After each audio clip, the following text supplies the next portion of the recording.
Mi marido me engañó con 3 mujeres en su despedida de soltero y ellas me enviaron los videos, así que decidí destaparlo todo. Me llamo Ángeles y estoy a punto de contaros la historia que cambió mi vida para siempre.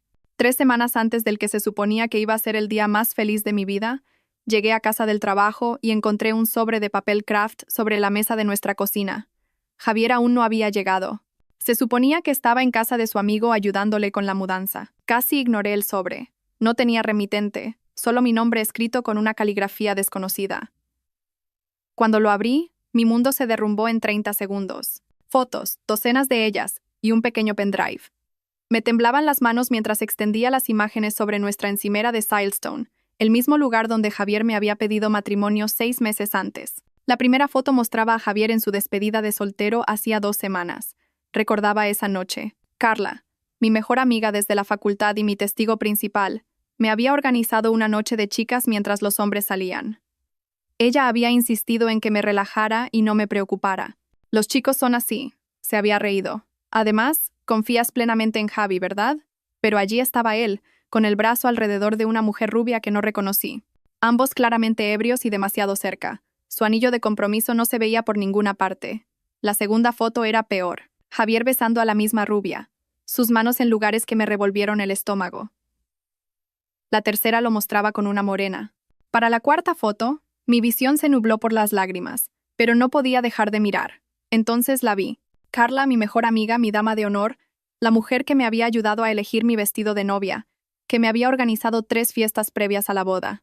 Estaba en la foto número 7, y no solo era testigo de la traición de Javier, estaba participando. La imagen mostraba a Carla y a Javier en una habitación de hotel, ambos parcialmente desvestidos.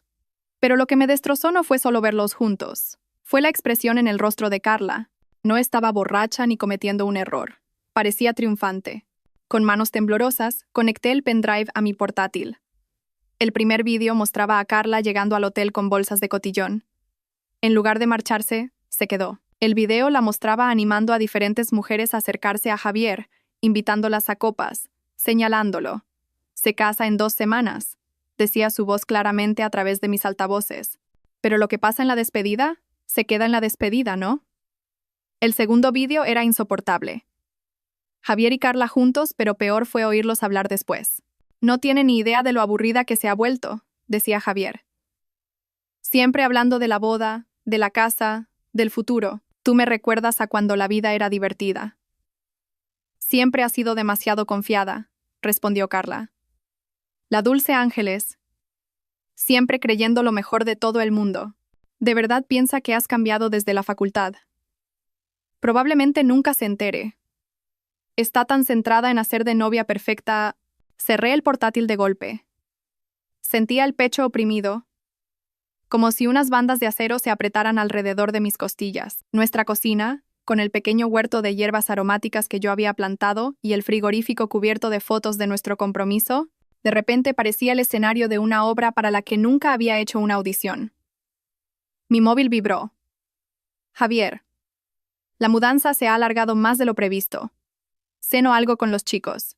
No me esperes despierta. Te quiero, cariño. Otra vibración. Carla, ¿cómo van los preparativos de la boda?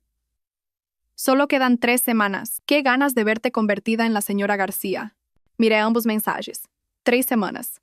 En 3 semanas, se suponía que debía caminar hacia el altar de la parroquia de San Miguel ante 200 invitados, llevando el vestido que me había costado el sueldo de 3 meses. Pero mientras estaba sentada en la creciente oscuridad, algo más empezó a crecer junto a mi desolación. No solo ira o dolor, era algo más frío, más calculado. Pensaban que era aburrida, predecible, demasiado confiada para descubrirlo. Estaban a punto de descubrir lo muy equivocados que estaban. A la mañana siguiente, me desperté antes de que sonara la alarma y me quedé en la cama escuchando a Javier ducharse. 3 meses atrás, su tarareo desafinado me habría hecho sonreír.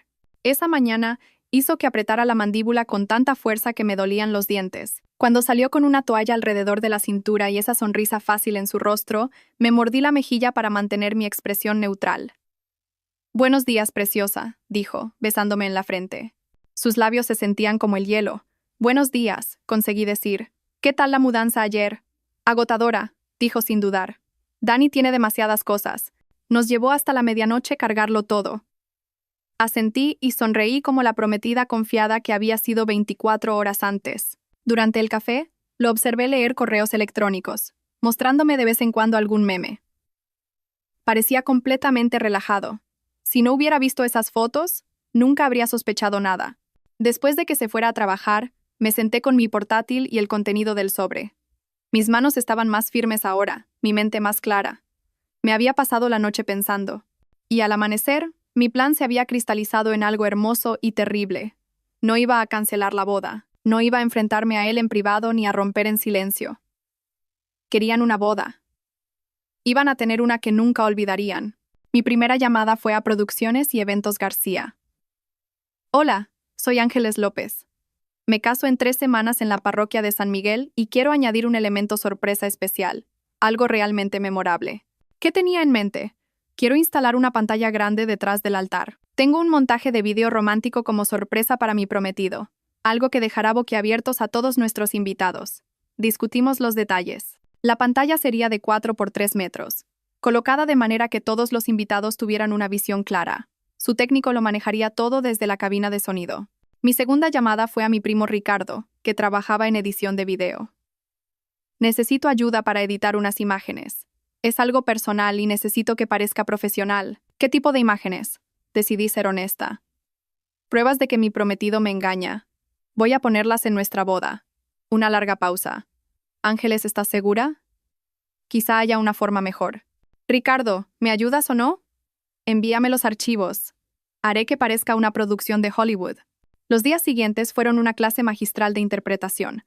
Continué con los planes de la boda, confirmando detalles con el catering, los floristas, los fotógrafos. Sonreía y actuaba como la novia emocionada mientras, en secreto, coordinaba la venganza más elaborada en la historia de las bodas.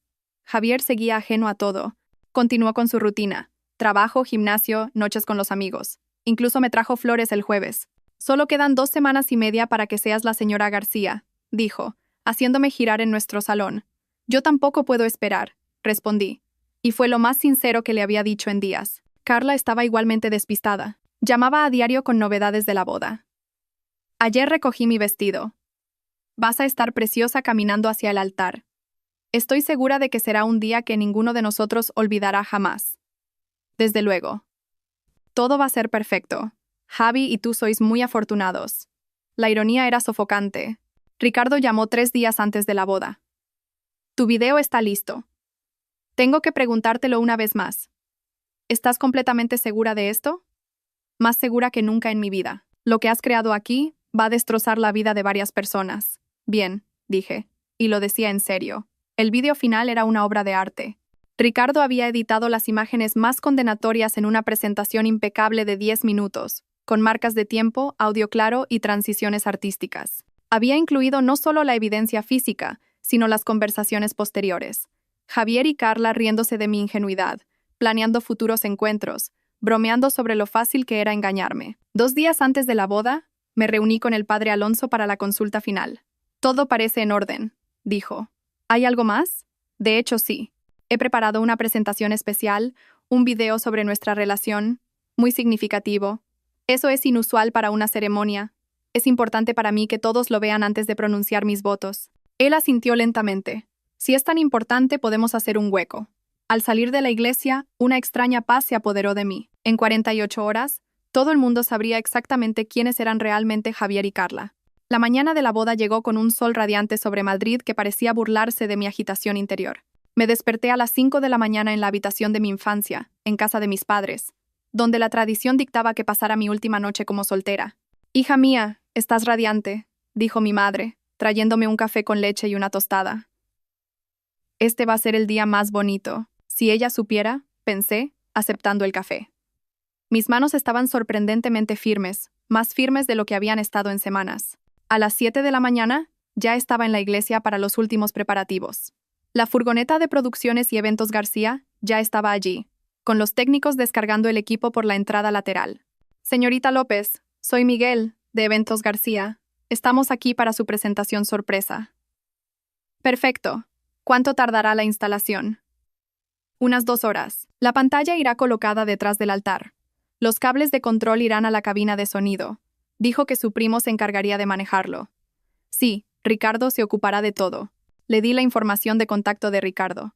Mientras los técnicos trabajaban, yo observaba con un extraño desapego. Estaban instalando el equipo que destruiría la vida de mi prometido en 6 horas. Y tarareaban mientras lo hacían. «Esto va a quedar increíble», dijo el técnico jefe, ajustando la enorme pantalla. «Su prometido se va a llevar una gran sorpresa». Desde luego que sí. A las 9 de la mañana, la iglesia estaba transformada. La pantalla dominaba el espacio detrás del altar, con un aspecto profesional e intencionado. Incluso la habían decorado con telas blancas y doradas, haciéndola combinar con la estética que habíamos elegido.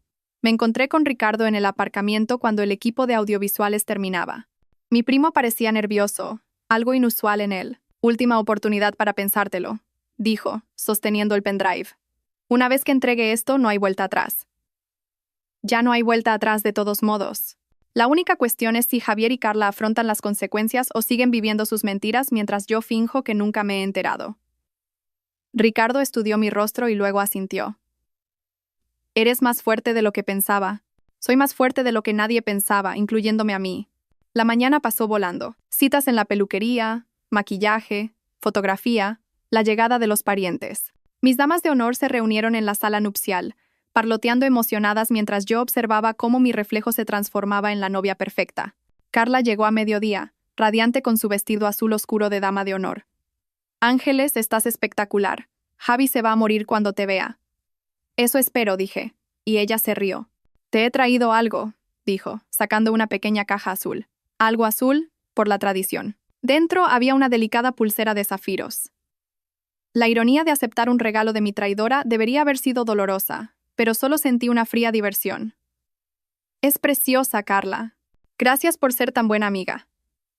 «Siempre», dijo, abrochándomela en la muñeca. «Lo hemos pasado todo juntas, ¿verdad? La facultad, novios terribles y ahora tu boda perfecta. Sí, realmente lo hemos pasado todo juntas». A la 1, el padre Alonso revisó los detalles finales. La procesión comienza a las 2:30, y su presentación especial está lista para después de los votos del novio, como solicitó. Perfecto. No puedo esperar a que todos la vean. Solo recuerde, el matrimonio se basa en el perdón y la comprensión, incluso cuando las cosas no salen como se planean. Si él supiera cuán proféticas eran esas palabras. A las 2, la iglesia estaba llena a rebosar. A través de la ventana, vi a los invitados entrar, vestidos con sus mejores galas, llevando regalos y flores, emocionados por presenciar lo que pensaban que sería una hermosa unión. La familia de Javier a la derecha, la mía a la izquierda. En la cabina de sonido, Ricardo estaba sentado con el técnico, con el pendrive cargado, y listo. Me miró y asintió levemente. Todo estaba en su sitio. Carla se retocaba el pintalabios, tarareando la marcha nupcial. «No puedo creer que este día por fin haya llegado. Llevas tanto tiempo planeándolo, realmente está sucediendo, y tengo la sensación de que nadie lo olvidará jamás». El fotógrafo llamó a la puerta. «Chicas, es hora de las fotos de la procesión». Luego empezamos. Mis damas de honor salieron, charlando nerviosamente. Carla se detuvo en la puerta, volviéndose con un afecto genuino que me habría roto el corazón una semana antes. «Estoy tan orgullosa de ti, Ángeles. Te mereces toda la felicidad del mundo». «Gracias, Carla. Eso significa todo para mí». Ella sonrió y se fue. A través de la ventana, pude ver a Javier en el altar, guapo en su esmoquín negro, hablando casualmente con los padrinos. Parecía relajado y feliz. En 10 minutos, comenzaría la procesión. En 25 minutos, esa enorme pantalla se iluminaría con la verdad. Cogí mi ramo y eché un último vistazo al espejo. La mujer que me devolvía la mirada era hermosa, serena, y estaba lista para destrozarlo. La marcha nupcial comenzó, y oí a 200 invitados ponerse de pie. A través de las puertas, vislumbré la luz de las velas parpadeando sobre flores blancas, los rostros vueltos expectantes hacia mí, y a Javier de pie en el altar con esa sonrisa confiada de la que me había enamorado 3 años atrás. Mi padre me ofreció su brazo. «¿Lista, hija mía?» Nunca he estado más lista para nada. La procesión pareció una secuencia de ensueño. Mis damas de honor caminaban en perfecta formación, sus vestidos azules creando un río de color. Carla se movía con especial gracia, cruzando una mirada con Javier con una pequeña sonrisa secreta que hizo que apretara la mandíbula. Cuando la marcha tradicional entonó sus primeras notas, entré en escena. La inspiración colectiva fue audible. Realmente estaba guapa con el vestido de encaje vintage de mi abuela y el velo de longitud catedral que había ahorrado meses para comprar. La expresión de Javier era todo lo que una novia podría desear. Asombro, amor, emoción genuina. Por un momento mi determinación flaqueó. Este era el hombre que me había abrazado durante la muerte de mi abuela. Me había sorprendido con tartas de cumpleaños caseras. Había hablado durante horas sobre nuestra futura casa y nuestros hijos. Pero entonces recordé el video de él llamándome aburrida y mi espalda se enderezó. El paseo pareció eterno e instantáneo. Los rostros pasaban borrosos. Los conservadores padres de Javier, radiantes de orgullo. Mi compañera de piso de la universidad, secándose las lágrimas. Compañeros de trabajo con sus mejores trajes. Todo el mundo parecía tan feliz, tan expectante. Cuando llegué al altar, Javier se adelantó. Sus ojos brillaban con lo que parecía un amor genuino. «Estás increíble», susurró con la voz quebrada por la emoción. «Tú también», respondí, y lo decía en serio. Estaba guapo con su esmoquín negro, el pelo oscuro perfectamente peinado. El padre Alonso comenzó con las palabras tradicionales sobre el amor, el compromiso y los lazos sagrados. Oí quizás la mitad, mi atención centrada en la enorme pantalla detrás de él, actualmente oscura, pero cargada con contenido explosivo. El matrimonio, continuó, se construye sobre la confianza, la honestidad y la voluntad de compartir vuestro yo más profundo. La ironía era casi divertida. Cuando llegó el momento de los votos, Javier fue primero. Había escrito los suyos, recitándolos con una sinceridad sentida que me habría hecho llorar una semana antes. Ángeles, hace 3 años, entraste en mi vida y lo cambiaste todo. Me hiciste querer ser mejor, ser el tipo de hombre que merece a alguien tan increíble como tú. Murmullos de apreciación surgieron de la congregación. Alguien ya estaba llorando. Prometo amarte a través de todo lo que la vida nos depare. Prometo serte fiel, apoyar tus sueños y nunca dar por sentado el regalo de tu confianza. La palabra fiel quedó suspendida en el aire como una acusación. La voz de Javier era firme, su expresión seria. Prometo hacerte reír cuando estés triste, celebrar tus victorias y ser tu compañero en todas las cosas. Eres mi mejor amiga, mi mayor amor y mi futuro. Hizo una pausa. Su voz se volvió íntima a pesar de la multitud. Ángeles, eres todo lo bueno que hay en mi mundo, y no puedo esperar a pasar el resto de mi vida demostrándote cuánto significas para mí. La iglesia quedó en silencio, excepto por los suaves sonidos de la gente secándose los ojos. Sus padres estaban radiantes. Mi madre lloraba abiertamente. Javier tomó mis manos. Te quiero, Ángeles López, y siempre te querré. Un suave aplauso estalló, y el padre Alonso sonrió ampliamente. Hermosas palabras, Javier. Ahora, antes de que Ángeles comparta sus votos, ha preparado una presentación especial. Vi las cejas de Javier levantarse con sorpresa y deleite. ¿Una sorpresa?, articuló, sonriendo como un niño. Sí, dije claramente, mi voz resonando a través del micrófono. Algo que creo que todos deberían ver antes de que haga mis promesas. Me giré para dirigirme directamente a nuestros invitados. Gracias a todos por estar aquí para presenciar lo que pensé que sería el comienzo de la vida de Javier y mía juntos. Antes de entregarme para siempre, hay algo que descubrí y que todos deberíais saber. La atmósfera cambió ligeramente. La sonrisa de Javier vaciló y vi la expresión de Carla agudizarse con preocupación. Asentí hacia la cabina de sonido donde Ricardo esperaba. Javier, dijiste que prometías ser fiel. Dijiste que nunca darías por sentada mi confianza. Ángeles que, comenzó pero levanté la mano. Déjame mostrarle a todo el mundo lo que realmente valen tus promesas. La pantalla detrás del altar cobró vida. 4 metros de traición en alta definición que captaron la atención de cada persona. Apareció la primera imagen. Javier en su despedida de soltero, con el brazo alrededor de una mujer rubia que definitivamente no era yo. La iglesia se quedó en absoluto silencio. El video comenzó a reproducirse. La experta edición de Ricardo creaba una narrativa devastadora de infidelidad. Javier, con múltiples mujeres, riendo y bebiendo como un hombre soltero, celebrando su libertad en lugar de un hombre comprometido a punto de casarse. Las marcas de tiempo eran claramente visibles. Hace 2 semanas, exactamente cuando Javier dijo que estaba ayudando a Dani con la mudanza, observé el rostro de Javier mientras la verdad se desplegaba en la pantalla gigante detrás de él. El color se desvaneció de sus mejillas, su boca abriéndose y cerrándose sin sonido, pero lo mejor estaba por llegar. El video cambió para mostrar a Carla llegando al hotel, y oí jadeos cuando los invitados reconocieron a mi dama de honor. El audio era cristalino mientras ella animaba a las mujeres a acercarse a Javier, orquestando toda la noche de desenfreno. Luego vinieron las imágenes de Javier y Carla juntos, y la iglesia estalló. «Dios mío», jadeó alguien. «Esa es la dama de honor», dijo otra voz, conmocionada. El video continuó con su conversación posterior a la traición, sus voces llenando la iglesia a través del sonido profesional. Javier llamándome aburrida, Carla riéndose de mi confianza, ambos planeando futuros encuentros mientras yo planeaba nuestra boda. La explosión de reacciones fue inmediata y ensordecedora. 200 personas comenzaron a hablar a la vez, jadeando, gritando, llorando, algunos de pie para ver mejor la pantalla donde la traición continuaba. «Ángeles, puedo explicarlo», comenzó Javier, intentando alcanzarme, pero di un paso atrás sosteniendo el micrófono cerca. «¿Explicarlo?» Mi voz cortó el caos, amplificada y clara. «Explica cómo has estado mintiendo durante semanas. Explica cómo mi mejor amiga organizó tu infidelidad. Por favor, Javier, explícanoslo a todos». El rostro de Javier estaba completamente pálido, excepto por 2 manchas rojas en sus mejillas. Miró frenéticamente a su alrededor como si buscara una salida, pero estábamos rodeados de personas que había conocido toda su vida. Familia, compañeros de trabajo, amigos de la infancia, todos mirándolo con expresiones que iban desde la conmoción hasta el asco. «Apágalo», siseó Carla desde al lado del altar, su ramo olvidado en el suelo. Se tiró del vestido como si intentara esconderse. «Apaga esa maldita cosa». ¿Por qué iba a apagarlo? Apenas estamos llegando a la mejor parte. En la pantalla, el video pasó a un segmento particularmente condenatorio, donde Carla y Javier planeaban su próximo encuentro. «Nunca sospechará nada», decía la voz de Carla, a través de los altavoces de la iglesia. Está tan centrada en la boda perfecta que es completamente ajena a todo.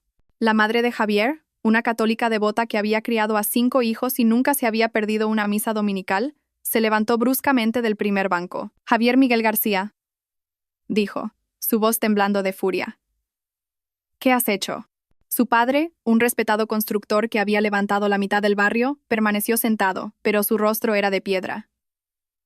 40 años de matrimonio, dijo en voz baja, pero su voz se oyó. 40 años, y así es como tratas a la mujer que dices amar.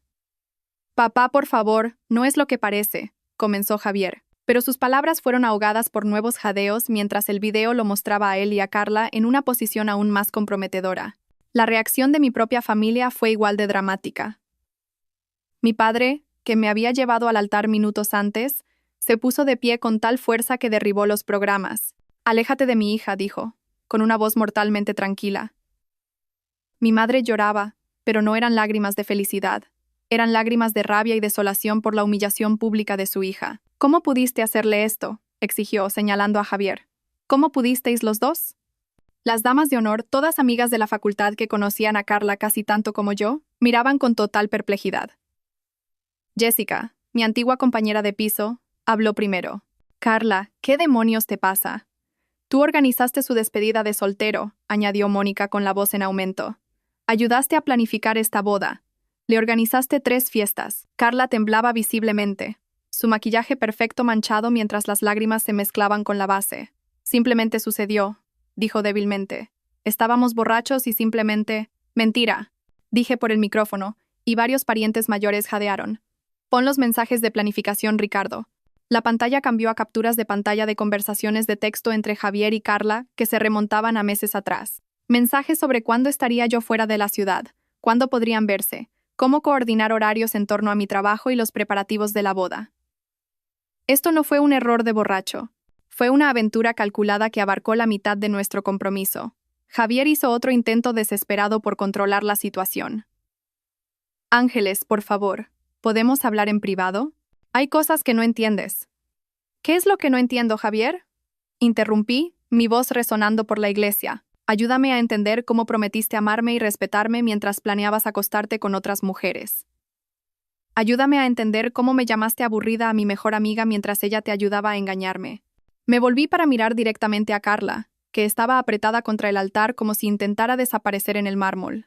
«Y tú, Carla, mi mejor amiga, mi dama de honor, la mujer en la que confié para planificar el día más importante de mi vida. ¿Te gustaría explicar cuánto tiempo llevas acostándote con mi prometido?» La boca de Carla se abrió y se cerró, pero no salió ningún sonido. El silencio se prolongó hasta que finalmente susurró. «Ángeles, lo siento mucho. Nunca quise que esto sucediera». «Nunca quisiste que esto sucediera», repetí, mi voz elevándose. Pon el mensaje del mes pasado, Ricardo. La pantalla cambió para mostrar una conversación de texto. El mensaje de Carla, enviado mientras yo estaba en una de mis fiestas preboda que ella misma organizó. ¿Qué ganas de esta noche? Ángeles está en la fiesta hasta las 10. ¿En tu casa o en la mía? La respuesta de Javier. En la mía. Ella cree que estoy trabajando hasta tarde en el proyecto Henderson. La respuesta de Carla. Perfecto. Quizá deberíamos decírselo después de la luna de miel. Esto de esconderse se está haciendo viejo. La congregación estalló de nuevo. Varias mujeres lloraban abiertamente. No lágrimas de alegría, sino de horror y simpatía por mí. Los hombres estaban de pie, señalando a Javier y negando con la cabeza con disgusto. ¿Estabais planeando continuar esto después de nuestra boda? Pregunté, con la voz mortalmente tranquila. ¿Ibas a dejar que me casara con él sabiendo que ambos seguiríais mintiendo? Carla finalmente encontró su voz, aunque salió rota. Íbamos a terminarlo, lo juro. Después de la boda, íbamos a parar. Mentirosa, dijo Jessica, su voz cortando el caos. Enséñales todos los mensajes, Ángeles. Enséñales cuánto tiempo ha estado pasando esto realmente. Ricardo estaba listo. La pantalla mostró una línea de tiempo de mensajes que se remontaban a 8 meses, casi todo nuestro compromiso.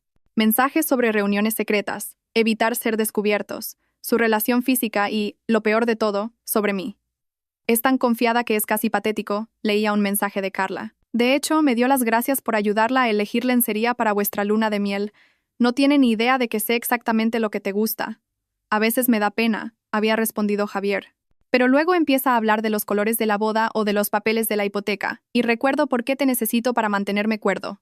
Ricardo los había organizado cronológicamente, creando una línea de tiempo devastadora que mostraba que esto no era pasión o un error. Era una aventura emocional y física sostenida que se había burlado de nuestra relación durante meses.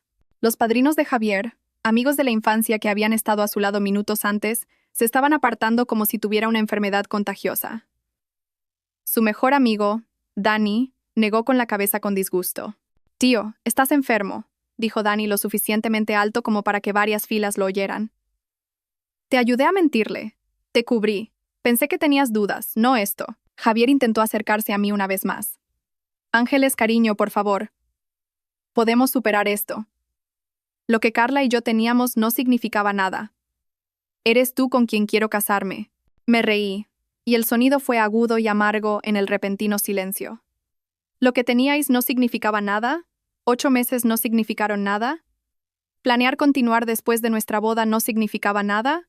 Hice un gesto hacia la pantalla, donde se mostraba un mensaje particularmente condenatorio. ¿Este mensaje donde le decías que la amabas no significaba nada? Porque allí estaba, en blanco y negro. Te quiero. Lo que tengo con Ángeles es cómodo, seguro, pero lo nuestro es real.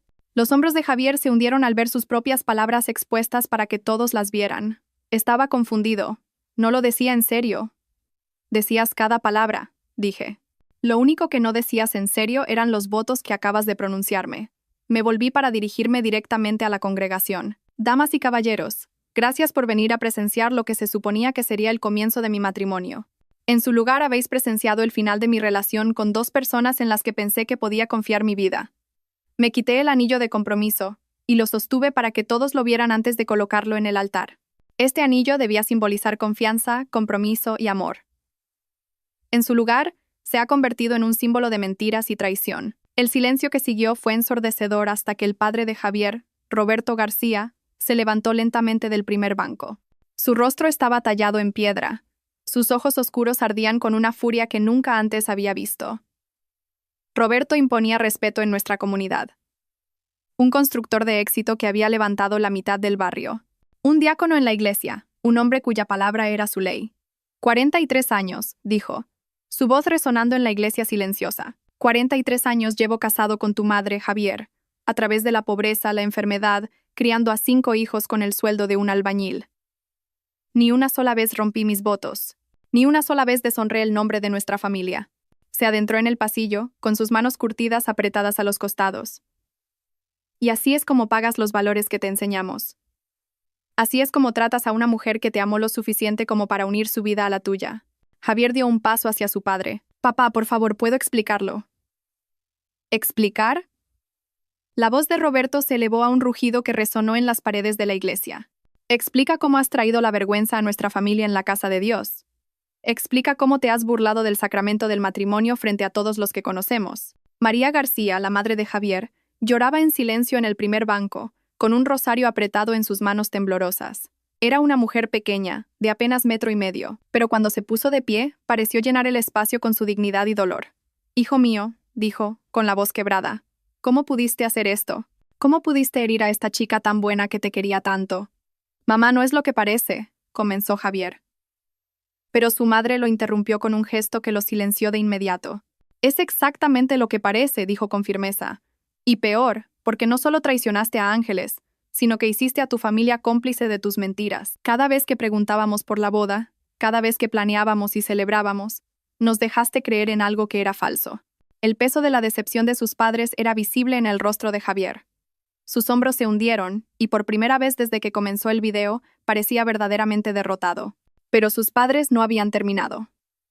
«Ya no eres bienvenido en nuestra casa», dijo Roberto, con voz firme y final. «No usarás el apellido García para hacer negocios en esta comunidad. Has deshonrado todo lo que ese nombre representa». «Papá, no puedes decirlo en serio». «Digo cada palabra», respondió Roberto. «Hasta que aprendas lo que significa el honor. Hasta que entiendas la magnitud de lo que has hecho, no eres mi hijo». La congregación jadeó. En las familias españolas, ser repudiado por tus padres era la máxima desgracia, especialmente en público, especialmente en la iglesia. Pero Roberto García era un hombre de principios. Mientras tanto, mi propia familia se estaba uniendo a mi alrededor con una protección feroz que hizo que mi corazón se hinchara incluso a través de mi devastación. Mi padre, típicamente callado, estaba de pie a mi lado como un guardián. «Señor y señora García», dijo, dirigiéndose a los padres de Javier con respeto a pesar de todo. «Su hijo no es el único que ha traído la vergüenza hoy». Se giró para mirar a Carla, que todavía se encogía junto al altar, su vestido azul de dama de honor arrugado y manchado de lágrimas. «Esta mujer fue acogida en nuestra familia como una hija. Comió en nuestra mesa, celebró las fiestas con nosotros, se le confió a nuestra niña más preciada». Mi madre, generalmente la pacificadora, estaba de pie con los brazos cruzados, su rostro más duro de lo que nunca lo había visto. 20 años, dijo, su voz temblando de ira contenida. 20 años ha estado esa chica en nuestra casa, y así es como paga nuestra confianza. Señora López, lo siento mucho. Carla intentó acercarse a mi madre, pero mi padre se interpuso entre ellas. No te atrevas, dijo simplemente. No te vuelvas a acercar a mi familia. Mis hermanos, que habían volado desde diferentes ciudades para la boda, estaban de pie detrás de nuestros padres como un muro de protección. Miguel, el mayor, habló por todos ellos. Si alguna vez te volvemos a ver cerca de nuestra hermana, habrá consecuencias. La división en la iglesia se estaba volviendo clara. La familia extendida de Javier, tíos, tías, primos que habían conducido horas para asistir, estaban sentados en un silencio atónito, algunos negando con la cabeza con disgusto, otros susurrando furiosamente. Pude ver a varios levantarse y marcharse, incapaces de soportar ser asociados con lo que habían presenciado. La propia familia de Carla parecía mortificada. Su madre, una mujer a la que había llamado tía Rosa durante años, lloraba tapándose la cara con las manos. Su padre tenía el rostro cubierto, pero fue la hermana menor de Carla, Sofía, quien dio el golpe final. Sofía se puso de pie, con el rostro contraído por el disgusto, y habló lo suficientemente alto como para que todos la oyeran. «Estás muerta para mí», le dijo a Carla. «Ángeles es más familia para nosotros que tú. Lo que has hecho es imperdonable». Mientras el caos continuaba en la iglesia, noté que varios invitados tenían sus teléfonos fuera grabando las secuelas. En el mundo de hoy, nada permanece privado por mucho tiempo, y me di cuenta de que esta confrontación ya se estaba extendiendo más allá de los muros de San Miguel. «Apaguen esas cámaras», intervino finalmente el padre Alonso, su voz imponente a pesar de la locura. «Esto sigue siendo una casa de Dios». Pero era demasiado tarde. Pude ver por las caras de los invitados que los videos ya se habían compartido. Mensajes enviados, publicaciones en redes sociales creadas. La humillación de Javier y Carla ya se estaba convirtiendo en conocimiento público mucho más allá de nuestros invitados a la boda. Javier pareció darse cuenta de esto también. Su rostro, ya pálido, se volvió casi verde al ver los teléfonos apuntando en su dirección. «Por favor», dijo con la voz quebrada, «no publiquéis esos vídeos. Pensad en mi trabajo, en mi familia». «Deberías haber pensado en tu trabajo y tu familia antes de decidir engañarla», dijo David Sanz, un colega de Javier de la empresa de ingeniería. David sostenía su teléfono y, por su expresión, ya había enviado lo que fuera que había grabado. Esto va a estar por toda la oficina para el lunes, continuó David, negando con la cabeza. ¿Cómo vas a dar la cara a nuestros clientes? ¿Cómo vas a dar la cara a nadie? Vi cómo esta comprensión amanecía en el rostro de Javier. Trabajaba para una prestigiosa firma de ingeniería que se enorgullecía de la integridad y los valores familiares. El fundador de la compañía, el señor Valcárcel, era un hombre profundamente religioso que creía que el carácter personal reflejaba la fiabilidad profesional. David, por favor, suplicó Javier. No entiendes toda la situación. Entiendo lo suficiente, respondió David fríamente. Entiendo que eres un mentiroso y un infiel, y no quiero volver a trabajar en un proyecto contigo. La destrucción profesional de Carla estaba ocurriendo simultáneamente. Como consultora de marketing freelance, su negocio dependía enteramente de la reputación y las relaciones personales. Varios clientes estaban en la boda, incluida la señora Domínguez, propietaria de una cadena de boutiques. «Esto es asqueroso», dijo la señora Domínguez en voz alta, recogiendo su bolso. «No tendré mi negocio asociado con alguien de tan bajo carácter. Considera nuestro contrato rescindido». «Señora Domínguez, por favor». Carla intentó seguir a su clienta hacia la salida, pero la señora Domínguez se volvió con fuego en los ojos. «No te atrevas a acercarte a mí ni a mis tiendas. Tengo hijas y no permitiré que estén expuestas a alguien que traicionaría a su mejor amiga de esta manera». El impacto en las redes sociales fue inmediato y devastador. Pude ver a los invitados revisando sus teléfonos y jadeando a medida que comenzaban a aparecer las publicaciones. Mi prima Andrea me mostró su teléfono. «Ya es tendencia a nivel local», susurró. El hashtag «La boda de la venganza» se está extendiendo como la pólvora. En 30 minutos, la reputación profesional de Javier estaba en ruinas. Su teléfono vibraba constantemente, y pude ver el pánico en sus ojos al darse cuenta del alcance de lo que estaba sucediendo. «Me está llamando mi jefe», le dijo a nadie en particular, mirando su teléfono con horror. «El señor Valcárcel me está llamando durante su boda», pero estaba sucediendo. Javier estaba aprendiendo que la destrucción profesional podía ocurrir tan rápido como un video viral. La situación de Carla era aún peor. Como autónoma, no tenía una estructura corporativa que la protegiera. Su negocio era su reputación, y su reputación ahora era tóxica. Su teléfono también sonaba constantemente, pero en lugar de contestar, parecía paralizada. La vi desplazarse por las redes sociales, su rostro palideciendo con cada publicación. «Están compartiendo el video», susurró para sí misma. «Todo el mundo está compartiendo el video». El fotógrafo de la boda estaba recogiendo su equipo con evidente incomodidad. «Lo siento», me dijo, «pero no me siento bien beneficiándome de esta situación. Le devolveré su pago». «De hecho», dije, deteniéndolo, «me gustaría que se quedara. Quiero documentación de cómo termina esto». Mientras los invitados continuaban marchándose, muchos se detenían para hablar conmigo. El apoyo fue abrumador.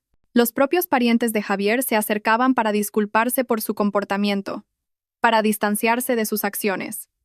«Hija mía», dijo su tía Carmen, con lágrimas en los ojos, «eres una buena chica y te mereces mucho más. Nuestra familia está avergonzada». Pero quizás la consecuencia más significativa estaba por llegar. El señor Valcárcel, el jefe de Javier, no solo llamó, sino que apareció. Lo vi entrar en la iglesia unos 45 minutos después de mi revelación, con el rostro sombrío, todavía con ropa de golf. El hecho de que hubiera dejado su partida de golf y conducido por toda la ciudad decía mucho sobre la seriedad con la que se tomaba la situación. «¡García!», gritó, su voz con autoridad. «Tenemos que hablar ahora». Javier se acercó a su jefe como un hombre caminando hacia su ejecución. Su conversación fue breve y en voz baja, pero pude ver los hombros de Javier hundirse con cada palabra que Valcárcel pronunciaba.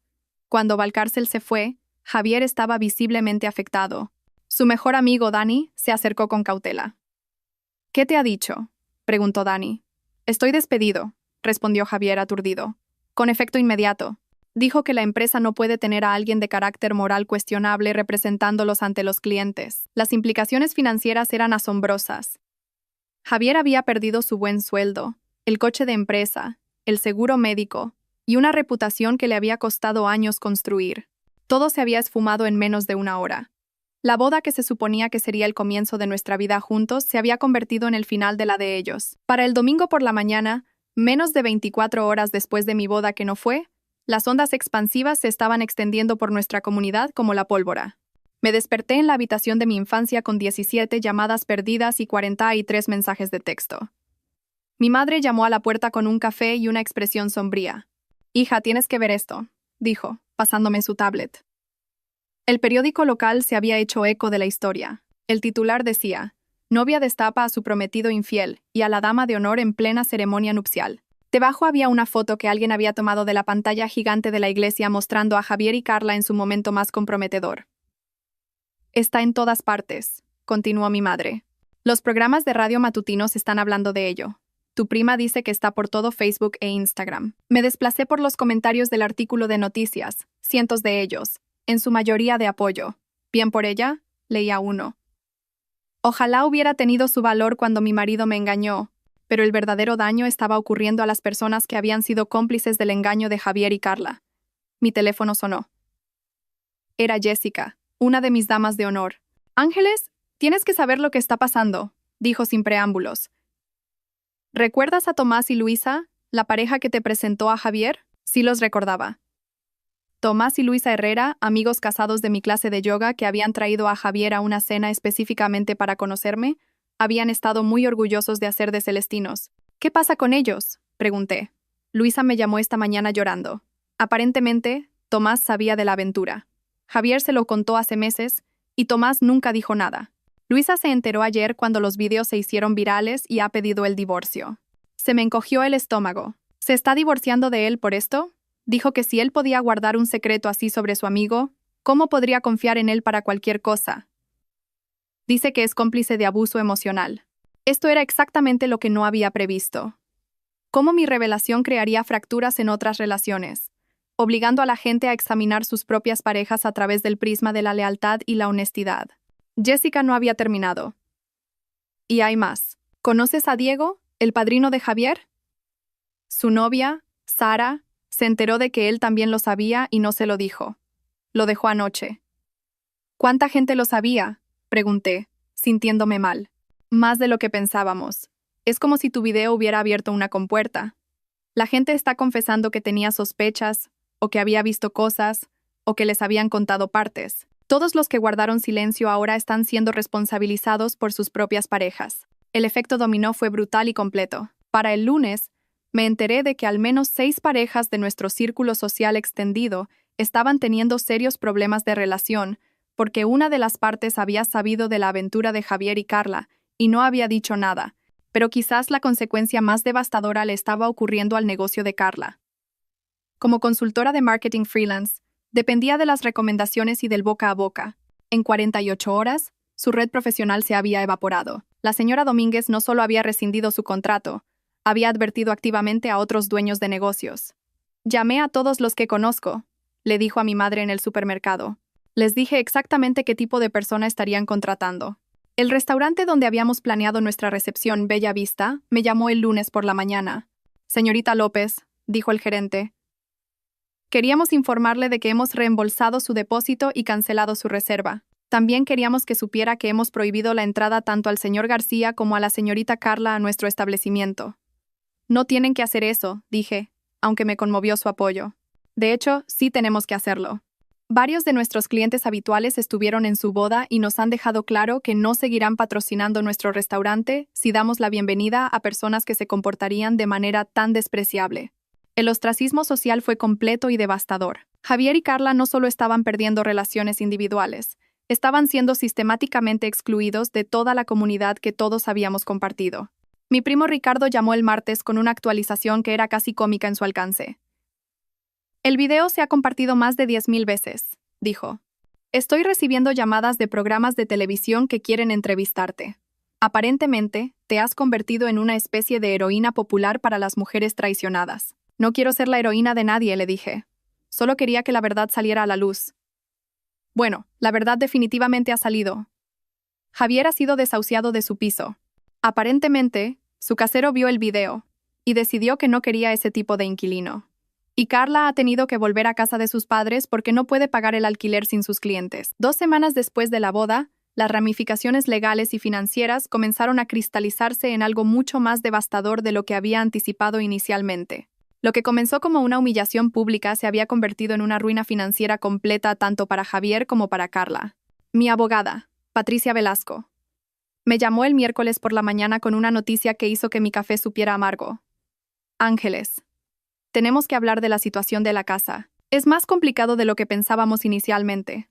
La casa, nuestro chalet adosado de 3 habitaciones que habíamos comprado juntos hacía 8 meses, con nuestros 2 nombres en la hipoteca y la escritura, había sido nuestro símbolo de compromiso, nuestro nido, nuestro futuro. Ahora, estaba a punto de convertirse en el desastre financiero de Javier.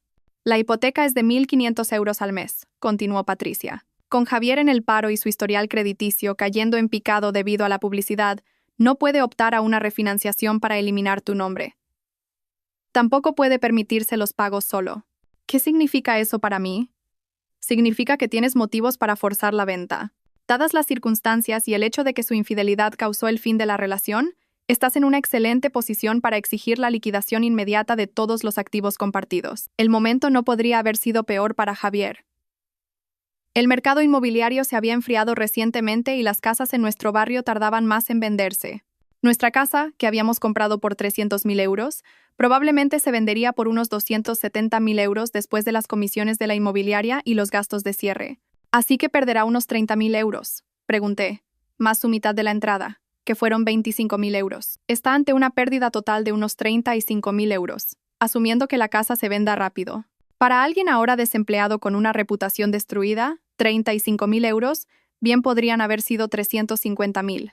Pero la casa era solo el comienzo de los problemas financieros de Javier. Su coche de empresa había sido embargado al día siguiente de ser despedido. Su seguro médico fue cancelado y, como había sido despedido por causa justificada, no tenía derecho a la prestación por desempleo, al paro. Mi amiga Mónica, que trabajaba en recursos humanos en una gran corporación, me explicó las implicaciones más amplias cuando me llamó esa noche. La voz se ha corrido en la comunidad profesional, dijo. He oído de 3 empresas diferentes a las que Javier ha aplicado, y todas lo han descartado. ¿Su nombre es básicamente tóxico ahora? ¿Incluso para puestos técnicos? Pregunté. Quiero decir, sus habilidades de ingeniería no han cambiado. Las empresas de ingeniería tratan con grandes clientes que les confían proyectos multimillonarios. Nadie quiere contratar a alguien cuyo carácter personal ha sido tan públicamente cuestionado. El riesgo no vale la pena. Mientras tanto, la situación financiera de Carla se deterioraba aún más rápido. Como autónoma, no tenía beneficios de empleador que perder, pero tampoco tenía red de seguridad. Su negocio, soluciones creativas de marketing, había estado generando unos 60.000 euros al año antes de la boda. Ahora, no generaba nada. Su hermana Sofía me llamó inesperadamente el jueves. Siempre habíamos sido amigas, pero me llamó con información que me sorprendió. Ángeles, pensé que debería saber que Carla está en verdaderos problemas, dijo Sofía. No puede pagar el alquiler, no puede pagar la letra del coche, y ha agotado sus tarjetas de crédito tratando de sobrevivir. ¿Por qué me cuentas esto?, pregunté, genuinamente curiosa. Porque quiero que sepas que lo que hiciste funcionó. Está afrontando consecuencias reales por lo que te hizo. Sofía explicó que Carla había solicitado más de 30 trabajos en las últimas 2 semanas, desde puestos de marketing hasta trabajos en tiendas y restaurantes. Cada solicitud había sido rechazada una vez que los empleadores se daban cuenta de quién era. El video es lo primero que aparece cuando buscas su nombre en Google, continuó Sofía. Nadie quiere contratar a alguien con ese tipo de reputación. El golpe más devastador para Carla provino de una fuente inesperada, su seguro profesional. Como consultora de marketing, tenía un seguro de errores y omisiones para protegerse de demandas de clientes. Cuando su compañía de seguros se enteró del video viral y las circunstancias que lo rodeaban, tomaron una decisión que efectivamente puso fin a cualquier posibilidad de que continuara en el marketing. La han clasificado como un riesgo inaceptable, explicó Patricia cuando me llamó con esta información. Sin seguro profesional, ninguna empresa de renombre la contratará como consultora y no puede volver a montar su propia empresa. Esto significaba que incluso si la atención pública disminuía, incluso si la gente olvidaba el video, Carla seguiría excluida de su profesión elegida. La presión financiera también estaba creando problemas legales para ambos. Javier recibió una notificación de que estaba siendo demandado por 3 mujeres de su despedida de soltero que habían descubierto que les habían mentido sobre su estado civil. 3 semanas después de la revelación del día de mi boda, la desesperación de Javier y Carla comenzó a manifestarse en intentos cada vez más patéticos de salvar sus reputaciones y reconstruir sus vidas. Lo que presencié durante este periodo fue una clase magistral de cómo no manejar la desgracia pública. Comenzó con la campaña de Javier en las redes sociales. En lugar de permanecer en silencio y dejar que la atención disminuyera, decidió contraatacar públicamente. Su primera publicación en Instagram fue una larga y divagante explicación que comenzaba con: "Toda historia tiene dos caras. Lo que sucedió en mi despedida de soltero fue un error", escribió. Estaba borracho y confundido acerca de mis sentimientos. Sí, cometí errores de juicio, pero la humillación pública de Ángeles fue cruel y desproporcionada. La amaba y quería arreglar las cosas, pero nunca me dio la oportunidad. La respuesta fue inmediata y brutal. Los comentarios se llenaron de gente llamándolo delirante, narcisista y cosas peores. Las capturas de pantalla de su publicación se compartieron en las redes sociales con comentarios burlones. Una respuesta particularmente viral decía: "Imagina pensar que 8 meses de engaño calculado es un error de juicio". Pero Javier no había terminado. Continuó con un vídeo en Facebook que fue aún más perjudicial. En él, aparecía desaliñado y emocional, sentado en lo que parecía una pensión barata, hablando directamente a la cámara. "Quiero disculparme con Ángeles y con todos los que resultaron heridos por lo que pasó", dijo con la voz temblorosa. "Pero también quiero que la gente entienda que soy humano. Cometí errores, pero no merezco que toda mi vida sea destruida por ellos". El video reveló más de lo que Javier pretendía. La pensión barata hablaba de su desesperación financiera. Su apariencia sugería que no estaba lidiando bien con el estrés.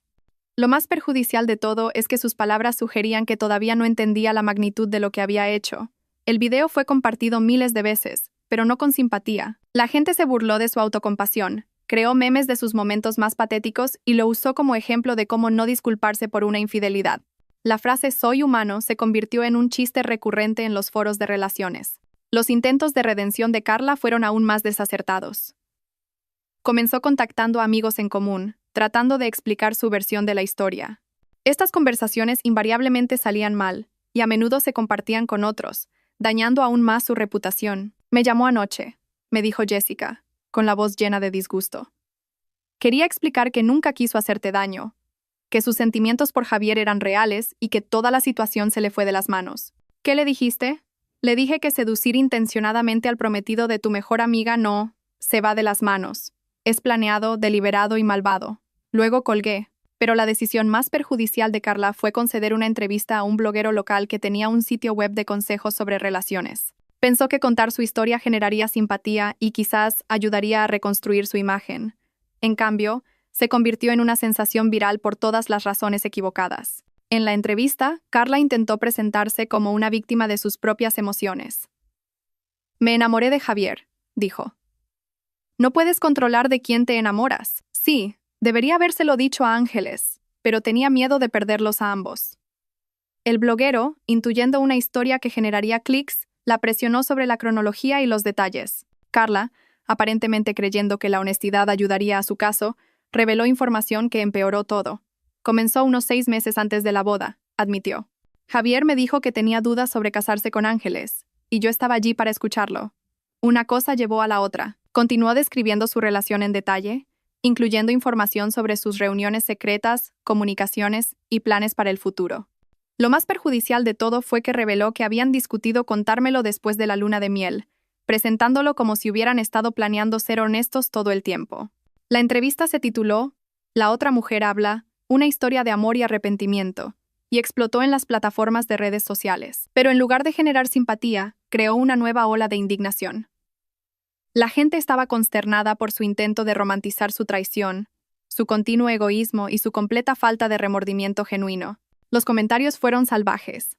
"Todavía está tratando de hacer que esto se trate de sus sentimientos", escribió una persona.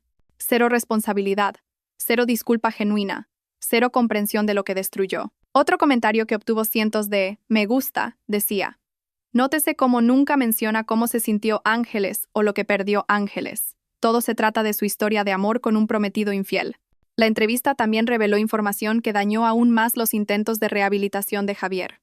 Carla mencionó que Javier me había llamado aburrida y predecible, que se había quejado de nuestra relación regularmente, y que había dicho que solo se casaba conmigo porque era la opción segura. Cuando la gente compartió citas de la entrevista de Carla junto con clips del video de disculpa de Javier, las contradicciones se hicieron evidentes. Él afirmaba que me amaba y quería arreglar las cosas, mientras que ella revelaba que él había estado menospreciando nuestra relación durante meses.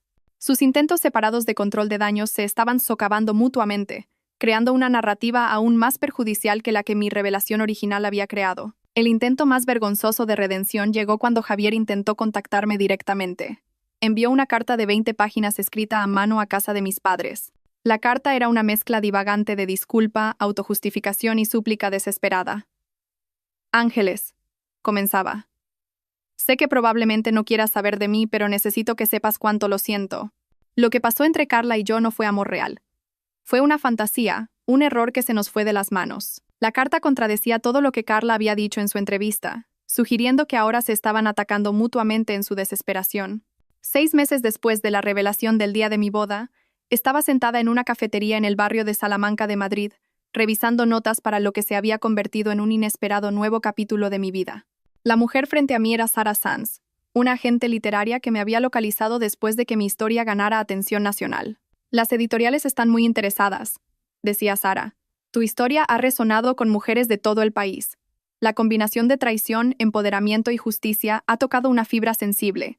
Era surrealista. Lo que había comenzado como mi momento personal de venganza se había convertido en algo más grande, un símbolo de defenderse cuando las personas más cercanas a ti traicionan tu confianza. Había recibido miles de mensajes de mujeres compartiendo sus propias historias y pidiendo consejo. Nunca tuve la intención de convertirme en portavoz de nada, le dije a Sara.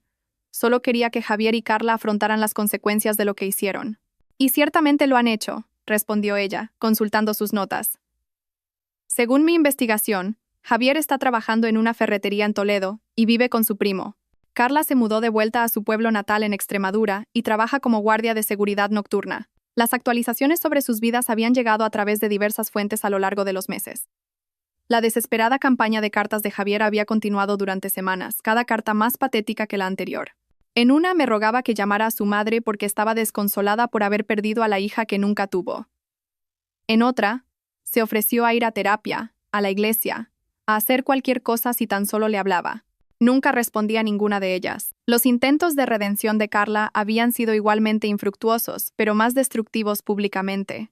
Después de su desastrosa entrevista, había intentado iniciar un blog sobre aprender de los errores y crecer a través de la adversidad. El blog duró 3 publicaciones antes de que las secciones de comentarios se volvieran tan tóxicas que tuvo que cerrarlo. También había intentado reconstruir su negocio de marketing bajo un nombre diferente, pero la larga memoria de Internet lo hizo imposible. Alguien siempre la reconocía y compartía su historia, haciendo imposible mantener relaciones profesionales. La actualización más satisfactoria había llegado a través de mi primo Ricardo, quien había oído que tanto Javier como Carla habían intentado mudarse a diferentes ciudades para empezar de nuevo, solo para descubrir que su historia se había convertido en parte del folclore de Internet. El vídeo de la boda había sido visto millones de veces, había generado innumerables videos de reacción y se había convertido en una historia de advertencia compartida en foros de relaciones de todo el mundo. Lo interesante, continuó Sara, es cómo tu historia ha evolucionado más allá de la simple venganza. Te has convertido en un símbolo de autorrespeto y de negarse a aceptar un comportamiento inaceptable. Tenía razón. Las charlas habían comenzado pequeñas. Un grupo local de mujeres, luego un taller universitario sobre relaciones saludables. Pero a medida que mi historia se difundía, las invitaciones se hicieron más grandes y frecuentes. Había hablado en eventos corporativos sobre integridad, en conferencias terapéuticas sobre el trauma de la traición y en seminarios de empoderamiento femenino sobre confiar en tus instintos. El libro podría llegar a aún más gente, añadió Sara. Tu historia podría ayudar a las mujeres a reconocer señales de alerta, encontrar el valor para exigir un mejor trato y entender que no tienen que sufrir en silencio. Pensé en los cientos de mensajes que había recibido. Mujeres agradeciéndome por mostrarles que era posible defenderse. Adolescentes diciendo que mi historia les había ayudado a reconocer la manipulación en sus propias relaciones. Incluso hombres escribiendo para decir que mi historia les había hecho examinar su propio comportamiento y comprometerse a ser más honestos con sus parejas. Mi vida personal también se había transformado de maneras que no podría haber imaginado. La fuerza que descubrí al planear mi revelación había seguido creciendo. Dejé mi antiguo trabajo en la compañía de seguros y comencé mi propio negocio de consultoría para pequeñas empresas sobre gestión de crisis y protección de la reputación. Irónicamente, mi experiencia con la revelación de la verdad cuidadosamente orquestada me había convertido en una experta en comunicación estratégica. También había conocido a Marcos. Era un abogado que había asistido a una de mis charlas y se me acercó después para discutir las implicaciones legales de mi caso. Lo que comenzó como una conversación profesional se había convertido en algo más profundo. Una relación basada en la honestidad total, el respeto mutuo y los valores compartidos. Marcos sabe todo lo que pasó, le dije a Sara, cada detalle, Hemos hablado de la confianza, de la comunicación, de lo que significa comprometerse de verdad con alguien. Me ha visto en mi momento más fuerte y vengativo, y aún así quiere estar conmigo. Eso es hermoso, dijo Sara. Y también es parte de tu historia. Las secuelas no son solo sobre destrucción. Se trata de reconstruir y encontrar algo mejor. Tenía razón. Mientras Javier y Carla habían descendido a la pobreza, el aislamiento y el arrepentimiento, yo había ascendido a una vida más auténtica y empoderadora que cualquier cosa que hubiera experimentado antes. En cuanto a mis relaciones con familiares y amigos, la experiencia había fortalecido cada conexión genuina, mientras revelaba qué relaciones valía la pena preservar. Mis padres estaban orgullosos de mi fuerza y éxito. Mis verdaderos amigos se habían unido a mi alrededor y se habían mantenido cerca. Entonces, ¿qué piensas?, preguntó Sara. ¿Estás lista para convertir tu experiencia en algo que podría ayudar a millones de mujeres? Miré por la ventana de la cafetería hacia la concurrida calle de Madrid. 6 meses atrás, era una mujer planeando una boda con un hombre que me estaba traicionando sistemáticamente. Hoy, era una mujer que había descubierto su propio poder, construido una nueva carrera, encontrado un amor genuino y se había convertido en una defensora de otras personas que enfrentaban traiciones similares. Javier estaba reponiendo estanterías en Toledo, todavía tratando de reconstruir una reputación que nunca se recuperaría. Carla trabajaba de seguridad en un almacén, sus sueños de éxito empresarial enterrados bajo el peso de sus elecciones. Ambos habían aprendido que las acciones tienen consecuencias, y algunas consecuencias duran para siempre. Mientras tanto, yo estaba construyendo una vida basada en la verdad, el autorrespeto y la comprensión de que a veces, lo más amoroso que puedes hacer por ti misma es negarte a aceptar un trato inaceptable. Sí, le dije a Sara. Estoy lista para contar toda la historia. El libro se titularía La boda que no fue, cómo convertí mi traición en mi empoderamiento. Se convertiría en un bestseller, inspirando a innumerables mujeres a exigir algo mejor para sí mismas. Javier y Carla permanecerían como notas a pie de página en su propia historia de engaño, mientras que yo me convertí en la autora de mi propia narrativa de fuerza y renovación. La venganza perfecta, resultó. No se trataba solo de destruir a las personas que te hicieron daño. Se trataba de construir algo hermoso de las cenizas de su traición. Pero durante mucho tiempo, me pregunté quién había enviado esas fotos. La respuesta llegó 18 meses después en una cafetería de Pozuelo. Una mujer rubia de unos 20 y tantos años se acercó a mi mesa con vacilación.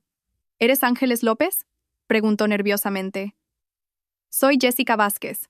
Estuve en la despedida de soltero de tu prometido. Yo te envié esas fotos. Mi corazón se detuvo. Esta era la mujer rubia de las fotos. No tenía ni idea de que Javier estaba comprometido, continuó rápidamente. Me dijo que estaba soltero, que acababa de salir de una relación. Incluso tuvimos 2 citas después de la fiesta. Luego vi vuestras fotos de compromiso en Facebook y me di cuenta de que me había utilizado. Me mostró capturas de pantalla de las mentiras de Javier. Cómo me había descrito como controladora y aburrida. Cómo había perseguido activamente a varias mujeres durante nuestro compromiso. Contacté a otras mujeres de esa noche, explicó Jessica. Nos dimos cuenta de que Javier nos había mentido a todas. Cuando oí a Carla hablar de lo confiada que eras, de lo fácil que era engañarte, supe que tenía que advertirte de alguna manera. ¿Por qué no incluiste una nota? Tenía pánico de que pensaras que solo intentaba separaros para quedarme con él. Quería que vieras la verdad sin ninguna agenda por mi parte. Reveló algo que me dejó atónita. Después de que el video de tu boda se hiciera viral, otras 6 mujeres me contactaron. 6. No solo te estaba engañando con Carla. Estaba engañando sistemáticamente a múltiples mujeres durante todo vuestro compromiso. El alcance de su traición era asombroso, pero solo sentí alivio. Siento haber sido parte de hacerte daño, dijo Jessica, con lágrimas en los ojos. Tú no fuiste parte de hacerme daño, respondí con firmeza. Tú me salvaste. Tú también fuiste una víctima de sus mentiras. Mientras nos despedíamos, sentí un profundo cierre. El misterio estaba resuelto, y era más satisfactorio de lo que había imaginado. La traición de Javier había creado una alianza improbable entre las mujeres a las que había engañado. Y el coraje de Jessica no solo me había salvado a mí, sino potencialmente a muchas otras de su engaño. La venganza perfecta, me di cuenta, a veces proviene de las fuentes más inesperadas, y a veces, las personas que parecen parte de tu destrucción se convierten en los instrumentos de tu salvación.